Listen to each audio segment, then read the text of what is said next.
ও মহিলা মা ও বোনেরা, আজকের এই ভিডিওটি আপনারা শেষ পর্যন্ত দেখিয়ে দেবেন, কারণ আজকের এই ভিডিওটিতে আপনাদেরকে আমি এমন সুন্দর একটি নামাজ শিখিয়ে দেবো ইনশাআল্লাহ, যে নামাজটি আপনার মুসিবতের সময় কাজে আসবে ইনশাআল্লাহ। আপনি কোনো মুসিবতে পড়িয়েছেন, খুব বড় একটি মুসিবতে পড়িয়েছেন, তখন আপনি এই নামাজ আদায় করে মহান আল্লাহ রাব্বুল আলামিনের কাছে মোনাজাতে কেঁদে কেঁদে বলুন, আপনার মনের আশা আল্লাহ রাব্বুল আলামিন পূরণ করে দিবেন, আপনার মুসিবতকে দূর করিয়ে দিবেন ইনশাআল্লাহ। এই নামাজটা হলো দুশ্চিন্তা, কোনো অসুবিধা, কোনো মুসিবত যদি থাকে, তাহলে এই নামাজ যদি আল্লাহ রাব্বুল আলামিনের বান্দা এবং বান্দি যদি আমল করেন বা আদায় করেন, তাহলে আল্লাহ রাব্বুল আলামিন তার মুসিবতকে দূর করিয়ে দেন। এবং বাড়িতে পেরেশানি, রিজিকের অভাব, যত পেরেশানি আছে সব পেরেশানি আল্লাহ রাব্বুল আলামিন দূর করে দেন, যদি এই নামাজ শেষ করে, যদি এই নামাজ আদায় করে যদি আল্লাহ রাব্বুল আলামিনের কাছে মোনাজাতে কেঁদে কেঁদে বলে, আল্লাহ আমার এই মুসিবত রহিয়াছে, তুমি এই মুসিবতকে দূর করে দাও, তখন আল্লাহ রাব্বুল আলামিন তার মুসিবতকে দূর করে দেন। এবং পেরেশানি থাকলে পেরেশানির সময় যদি এই নামাজ আদায় করে, তাহলে তার পেরেশানি আল্লাহ রাব্বুল আলামিন দূর করে দেন। তো এই নামাজ আপনারা কিভাবে পড়বেন, কিভাবে নামাজের নিয়ত করবেন, সম্পূর্ণ এই ভিডিওটিতে শেখাবার চেষ্টা করবেন ইনশাআল্লাহ। তো এই নামাজ আপনি এই নামাজ নবী করিম সাল্লাল্লাহু আলাইহি সাল্লাম সবসময় পড়তেন, এবং নবী করিম সাল্লাল্লাহু আলাইহি সাল্লামের যদি কোনো মুসিবত আসতেন, তখন এই মুসিবতের সময় এই সালাতুল হাজত নামাজ নবী করিম সাল্লাল্লাহু আলাইহি সাল্লাম পড়তেন। তো এই নামাজ আমরা অবশ্যই আদায় করার চেষ্টা করব, আবার বেশি বেশি এই ভিডিওটি শেয়ার করব, যাতে সবাই দেখতে পারে ইনশাআল্লাহ। তো বাংলায় আপনি এইভাবে নিয়ত করতে পারবেন, বাংলায় এইভাবে নিয়ত করবেন যে আমি 2 রাকাত সালাতুল হাজত নফল নামাজ আদায় করছি কিবলামুখী হয়ে, আল্লাহু আকবার, এইভাবে নিয়ত করলে হয়ে যাবে। তাহলে চলুন আমরা ভিডিওটি দেখে নেই কীভাবে সালাতুল হাজত নামাজ আদায় করতে হয় ইনশাআল্লাহ। আল্লাহু আকবার।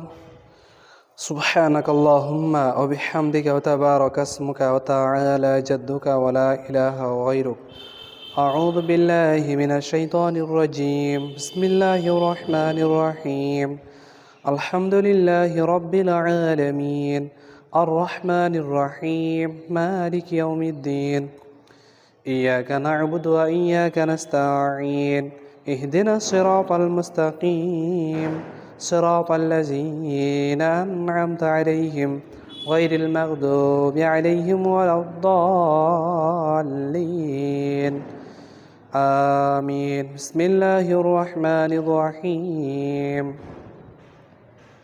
تبت يدا أبي لهب وتب ما أغنى عنه ماله وما كسب سيصلى نارا ذات لهب وامرأته حمالة الحطب في جيدها حبل من مسد. الله أكبر. سبحان ربي العظيم سبحان ربي العظيم سبحان ربي العظيم. سمع الله لمن حمده ربنا ولك الحمد. الله أكبر.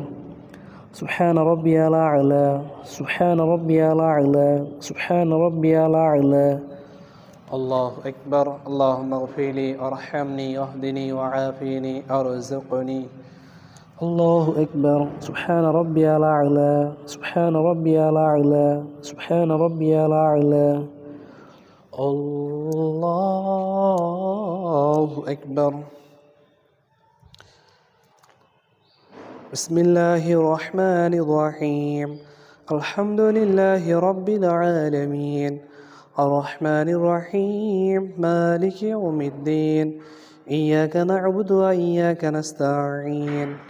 اهدنا الصراط المستقيم صراط الذين أنعمت عليهم غير المغضوب عليهم ولا الضالين. آمين. بسم الله الرحمن الرحيم. قل هو الله أحد الله الصمد لم يلد ولم يولد ولم يكن له كفوا أحد. الله أكبر. سبحان ربي العظيم سبحان ربي العظيم سبحان ربي العظيم. سمع الله لمن حمده ربنا ولك الحمد. الله أكبر. سبحان ربي الأعلى سبحان ربي الأعلى سبحان ربي الأعلى. الله أكبر. اللهم اغفر لي وارحمني واهدني وعافني وارزقني. الله أكبر. سبحان ربي الأعلى، سبحان ربي الأعلى، سبحان ربي الأعلى. الله أكبر. التحيات لله والصلوات والطيبات والسلام عليك أيها النبي ورحمة الله وبركاته. السلام علينا وعلى عباد الله الصالحين. أشهد أن لا إله إلا الله وأشهد أن محمدا عبده ورسوله. اللهم صل على محمد وعلى آل محمد كما صليت على إبراهيم وعلى آل إبراهيم إنك حميد مجيد. اللهم بارك على محمد وعلى آل محمد كما باركت على إبراهيم وعلى آل إبراهيم إنك حميد مجيد. اللهم إني ظلمت نفسي ظلما كثيرا ولا يغفر الذنوب إلا أنت فاغفر لي مغفرة من عندك وارحمني إنك أنت الغفور الرحيم. السلام عليكم ورحمة الله. السلام عليكم ورحمة الله.